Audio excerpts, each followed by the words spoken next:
May ginagawa ng paraan ng COMELEC para makaboto sa darating na halala ng mga residenteng naapektuhan ng pagputok ng Bulkang Bulusan sa lalawigan ng Sorsogon. Si Luisa Erispe sa report.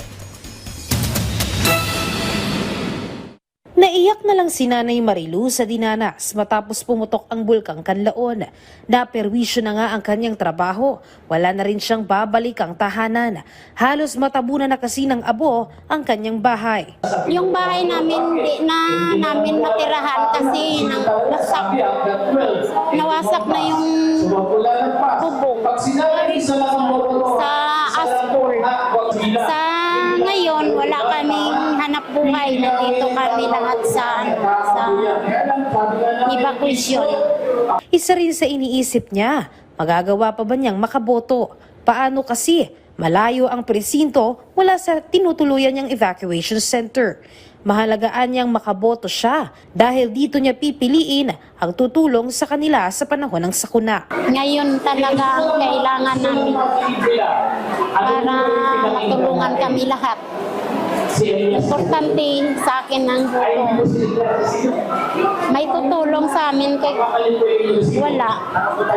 Bubuto pa rin kami. Pero sabi ng Commission on Elections, walang dapat ipag-alala ang mga botante. Sisikapin ng poll body na matuloy pa rin ang botohan sa Negros Occidental sa May 12 kahit libo-libo ang apektadong mga botante. Ang ating ambisyon at all costs, walang failure of election, walang postponement of election, wala po tayong gagawin na idideklara na resetting ng election. Dapat at all costs, lahat makaboto sa Mayo 12. Sabi pa nga ng COMELEC, kung kinakailangan, maglalagay sila ng mga automated counting machines sa mismong covered court ng mga eskwelahan.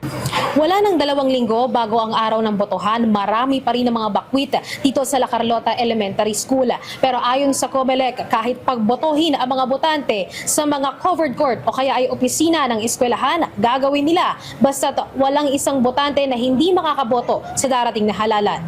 May nakaabang na ring alternative polling place para sa mga botante ng La Carlota at ito ay sa katabing eskwelahan lang ng Elementary School South. Sa katabing-katabi na paaralan, hindi usually ginagamit na panghalalan, doon dadalhin yung mga kababayan natin na doon sa pinuntahan natin na paaralan. In fact, itatransport nila yon papunta at pabalik para naman komportable. Although malapit na nasa kabila lang nung padere. So doon lang boboto. Sa tala ng COMELEC, halos 17,000 ang apektadong botante ngayon sa Negros Occidental. Pinakamarami dito ay sa bayan ng Murcia at sa La Carlota City. Kung mag-aalboroto ang bulkan, nakahanda namang umalalay ang Office of the Civil Defense. Pero tingnan na namin yung scenarios mismo kung paano ulit hindi sila mawawala ng pagkakataong bumoto. Pangalawa, lastly, sa buong bansa naman, meron tayong tinatawag na ICS, yung Incident Command System. Lahat ng peligro o hazards o kalamidad, naka-factor in yan sa sistema natin. Sa Bulkang Bulusan naman, ayon sa COMELEC, humihingi pa sila ng datos kung may apektadong mga botante. Luisa Erispe, para sa Pambansang TV, sa Bagong Pilipinas.